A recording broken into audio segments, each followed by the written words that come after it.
So now, what are you doing for your past client touches?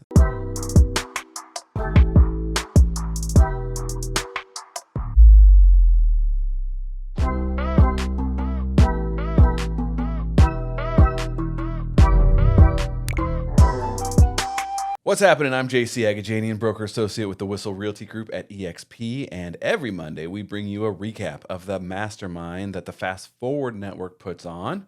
And today we've got another great one for you. We're going to be covering 3 topics. The first one being running seminars as a source of business. The next one being how are you staying in touch with your past clients throughout the year? And the third one being what tech stack are you using? What's all the different tech tools that you're using in your business? So let's dive straight into it. Running seminars. I mean, the general theory is you get people into a room and you do your basic buyer offer presentation or something similar to a group of people instead of one person, and secure business on scale and move forward that way, right? So just the general idea is there. Obviously, you have to be offering value of some sort to the people that are going to show up. And that could come in a lot of different forms. So the basic tenements are, and our company is doing this. I haven't done them myself as a personal one, but our company has done them with some affiliates, primarily our lender that we work with. But basically, you got to, partner up so you can share the load as far as the planning and the cost of the event. Typically with a lender, maybe a lender and a title rep or someone else like that that's an affiliate that you work with. And then you have to run ads to get people in the door, right? So the overwhelming consensus is that Facebook ads are a great way to go. You're going to spend anywhere from $100 to $300 in ad spend. And the idea is to drive people from Facebook to a landing page. You could use JotForm or something else that's going to flow into your CRM, right? So now we've collected people who said yes or maybe, and they're coming to your event. Now, that's just the beginning, really, because we can't just rely on them showing up and then closing them in person.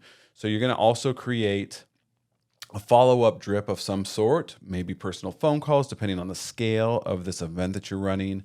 At the very least, you should have a series of reminders and emails, text messages going out to drive attendance to the actual live event. You've got to figure out what you're going to do for a location. If you can find a cool venue that's free, that's awesome. We have talked to people in this mastermind group that we're a part of that spend anywhere from $100 to $1,000 for a room. That's up to you. Figure it out. But it depends on what you're going to do. One of the agents that was giving some advice on running the seminar was holding kind of smaller ones in the 10 to 30 people range. We've seen some of the people that we do them with have much bigger events. They cost a lot more money. They host them at like a Dave & Buster's or some big event, venue like that. And so clearly that's going to be a lot more. And it's going to cost more in the ad spend up front as well.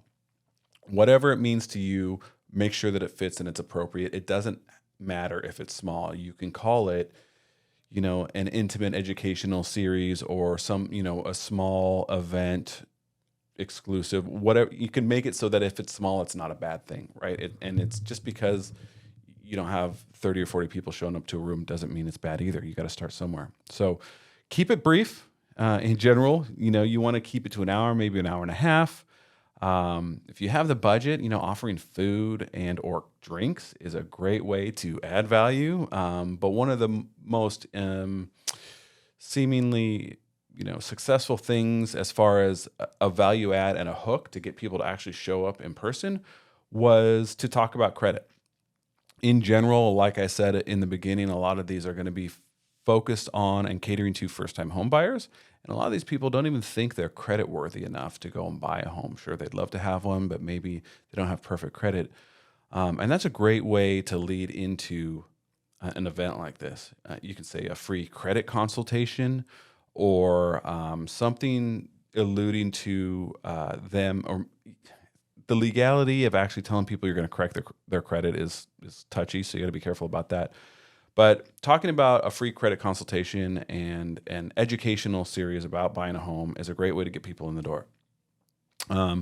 So a lot of it is going to be lender talk, actually, talking about credit, talking about what it takes to buy a home. I like the idea of basically giving your buyer consultation pitch as well. So you can basically, instead of just giving it to one person or one couple in your office conference room like you would on a normal basis, you give the same presentation to a group full of people and then move to close on all of them at once. The results have been positive for everyone that's been doing this. People say that they have good turnout and good follow through on these events, but it's not always in person when people are like, yeah, sign me up, I want to buy a house right now. A lot of the success has come after the event in not only the people that actually showed up, but the people that didn't show up. Maybe they registered and no showed, or they clicked through but didn't finish registering and bailed out. Those people are more receptive to phone calls after the event, and they've clearly raised their hand and expressed interest, even if they didn't finish the registration. That shows that's someone who has questions about their creditworthiness and is interested in buying a home. So they're going to be more likely to answer the phone. And it's a soft call. Say, hey, we saw you were expressed interest in this event, didn't show up, and then you just launch right into it. So that's a great way to go. And like I said, I haven't run these events myself, but I've heard great things about them. And I think that it's something that I've actually talked with my lender about putting an event on like this myself. And who knows, maybe we could dig some more business out of this in this new changing market. So it's not always first-time home buyers that you want to cater to with these events. Here in San Diego, the VA specialist seminar is a popular one because we have so many active and retired military members here in San Diego. And another great idea that was brought up in the mastermind today was to focus on short-term rentals, people who want to get into the Airbnb VRBO game. And even if they're worried about that, maybe the midterm, maybe 1 to 6 month rental, you're talking about people who are maybe traveling nurses or corporate rentals and things like that. So, that was the overwhelming comments were from the first person who was giving feedback on her experience with these seminars, is that she had good experience live in person, but little to no attendance when she tried to do some online seminars. Now, another guy who was in a much more rural market said he had poor results live and in person, probably because everything is so spread out, but he actually had better turnout online for a Zoom type live seminar where they did the same thing.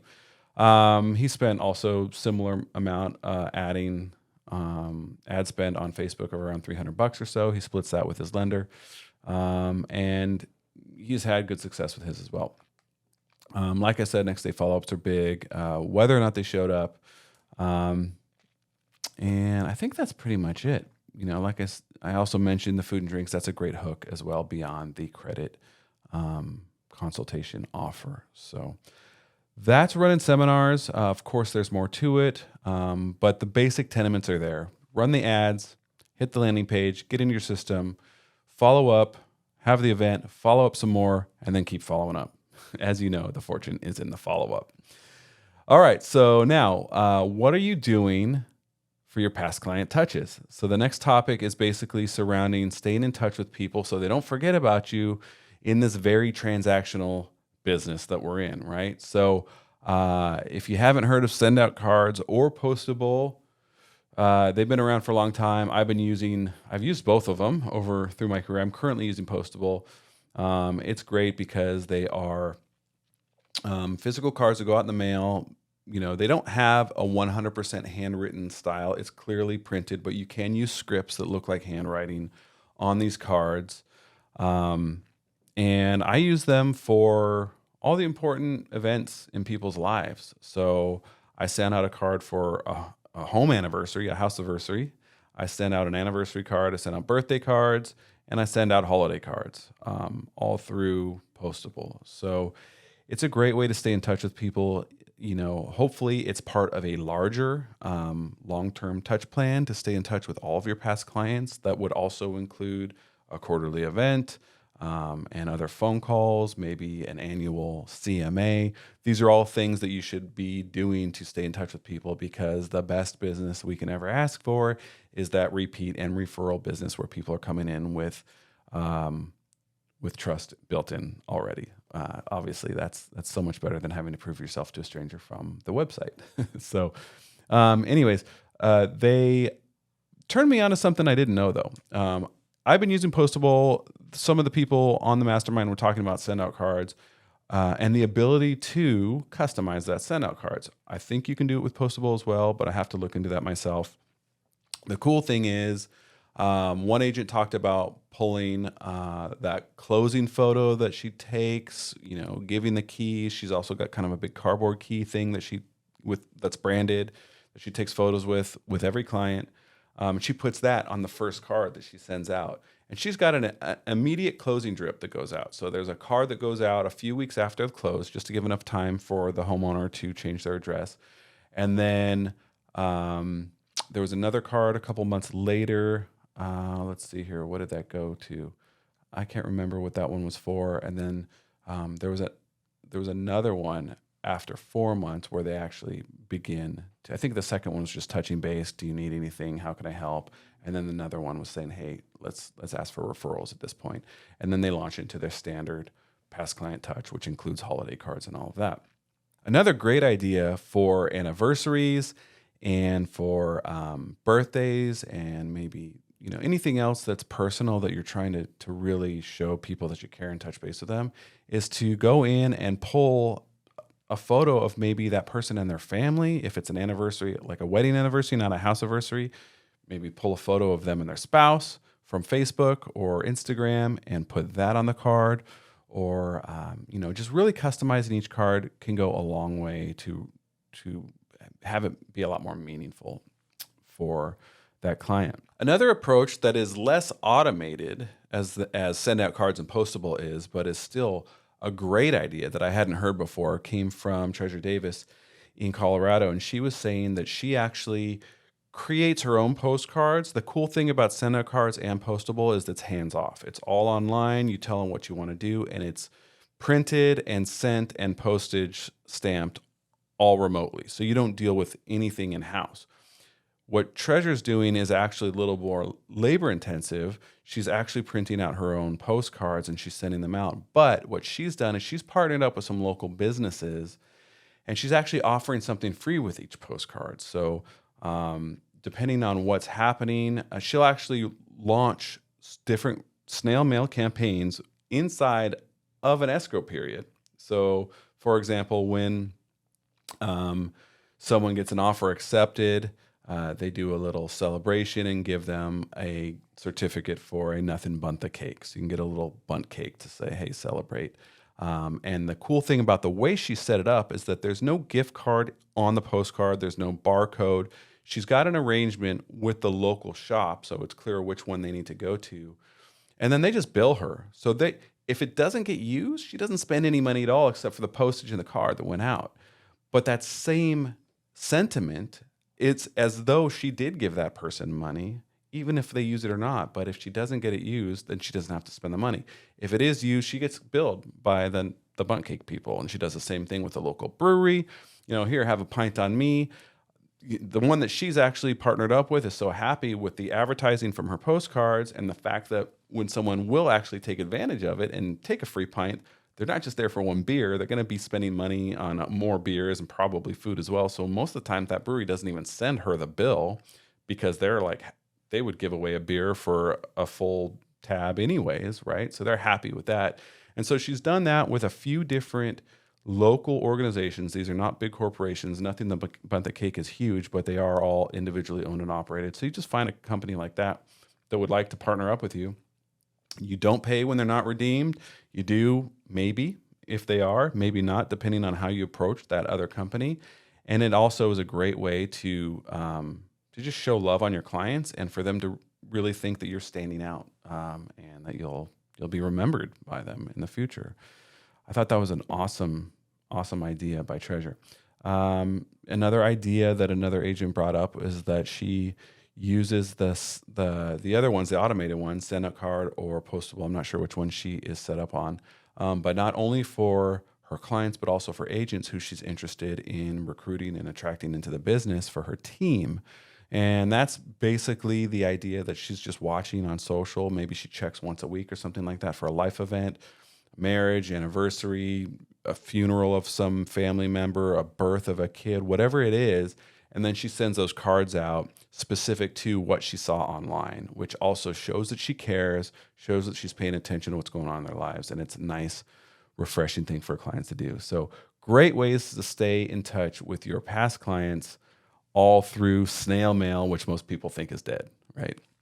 Okay, finally, the last topic of today's mastermind, it is the tech stack. This is really something that we could go on almost forever. We use a huge tech stack in our company, but it has grown and evolved over years. So, the big concern is that you don't want to just feel like you need to have a ton of different stuff just to have in your business. You want to figure out, what problems am I trying to solve here, and how can technology help me not have to hire more people or make myself and the people I have hired more effective and more efficient with our time by taking advantage of this technology, right? So it's really got to go piece by piece as the needs arise in your business, not just to go out and get a bunch of stuff because it's a shiny object and it's really cool, even though most of them really are. So, clearly, the CRM is going to be the hub of your business, and everyone always asks, what's the CRM? And everyone who's been in the business for any period of time always says,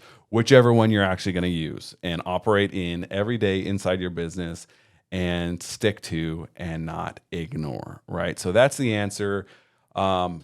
Even the free, glitchy, funky CRMs are still going to do a fine job for you.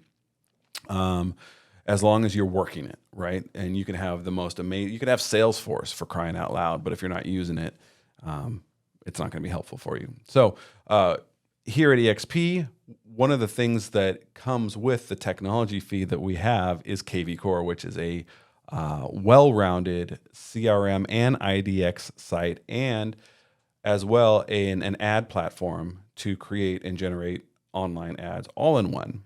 So if you're a member of the EXP group, KV Core is there for you, and it's free. It's included in a fee that is very small that you're paying every month. Anyways, we've made a little bit better use of the Follow Up Boss YLOPO combination. I've used so many CRMs in my career. I could rattle them off for you now, but it's useless. So really the idea is to use things that work for you, and I found that this combination is really helpful. Follow Up Boss has an open AI, so you can modify and tweak it. YLOPO has great artificial intelligence and texting capabilities to nurture relationships without you doing a thing. So that's the reason I really like those. Also included with your EXP membership is the SkyScope transaction management software. You can take advantage of task plans. There's all kinds of things that you can do within SkyScope and make sure that your transactions are staying on point and up to date and nothing falls through the cracks. So a CRM, a great IDX tool, and a transaction management tool are some great foundational ones to start with. Moving on, you want to get into some consumer analytics. Someone said that they really love Real Scout. I personally have been using Highnote for presentations. It's really cool to be able to send someone a link and basically have what looks like a customized web page. You've got a little intro block. You can make some comments about yourself. You can upload links. You can upload PDFs. That's how I present my offers to listing agents when I'm working with buyers. You can add all kinds of information about yourself. If you've got a bio video on YouTube, you can put that there. There's lots of different things you can do, and it's just a full, really professional way to submit presentations. Or if you're working with a seller, you can use it as a pre-selling bomb to drop on them and say, look at all the stuff we're going to do. Now let's get together and talk in person. It's just a great tool in your real estate business. And so we've been using that pretty much since they got started at the Whissel Realty group. And it's been really helpful. The cool thing about Highnote, on top of what it does and how it presents things, is that if you send a link to someone, it's always going to ask you who it is and whether you want it password protected and all this stuff. It's full of analytics as well. So it's going to tell you who's looking at the presentation, when they're looking at it, how long they are. If you got a bunch of different assets in the presentation, it'll tell you which one they're spending the most time looking at. So, for example, let's say it's not an offer that we presented to a seller, but maybe it's a seller presentation about what you're going to do for them. If they're doing nothing but looking at the CMA and the numbers, they're more of an analytical type. If they're spending all the time looking at pictures and video that you've uploaded, they're not. So it's really helpful to have this insight coming back to you from the HighNet website, and it just pops up in your email. Hey, this person did this, blah, blah, blah, and you call them up and get right on it. Another great tool for both past clients and future seller retention is HomeBot. So HomeBot is basically, it's got a little touch of Zillow and Realtor as far as the home valuation goes, but it's customizable, and it actually encourages the homeowner to go in and fine tune. So if they think their home is in better condition than most, they can do that. If they think it's worse, if they think it's bigger than the tax records show, they can tweak that. So it's very customizable for the client. It also gives them recommendations, because with a few quick questions and or public records, it'll say, hey, looks like the last time you got your loan was this date. You should probably consider doing a refinance, or while you've got a ton of equity, maybe you should talk to JC who sent you this and see how you can take advantage of that equity you've got in your home. There's all kinds of different pointers and tools that the client can take advantage of inside of HomeBot. And like HighNote, you will get notifications on usage and how much time they're spending on the site. So that's pretty awesome. Tracking metrics inside your business. We're talking about overall metrics like transaction count, but more specific stuff like, how many of your accepted offers actually got across the finish line to close, and then going on back down the pipeline. Phone calls to appointments to clients, the whole nine. It's all trackable within Sisu, and it pulls up a great visual dashboard for you to look at it. It's really good for teams. If you have a big group of people, it'll rank your whole team. You can rank it in units, you can rank it in GCI, you can rank it in pendings, and you can get all the information up there at the same time. It's just a really great piece of tech that you can incorporate into your business, especially if you're in a larger group, to maintain all the numbers.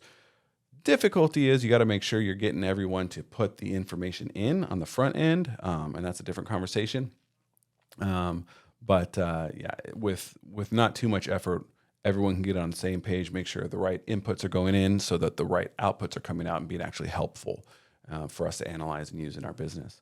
So one last bit we'll talk about is project management. Like I said, I could go on. There's so much tech that we use in our business, and everybody else is full of it as well in this mastermind at the Fast Forward movement. But project management is big, because you can only do so much within your own business before you have to step back a little bit and really think, okay, what do I need to do 3 months, 6 months, a year from now to really take the big goals and move them forward, and then break them down into smaller ones to be able to get there to meet my 1, 3, 5, 10-year goals, right? So the project management software is where that comes in. I've used a bunch of them as well in my career. So I've used Trello, which I really liked. I've used Asana, which I really like. I'm currently using Monday primarily because of the automations that it offers. That one's not free. The first two do have free options.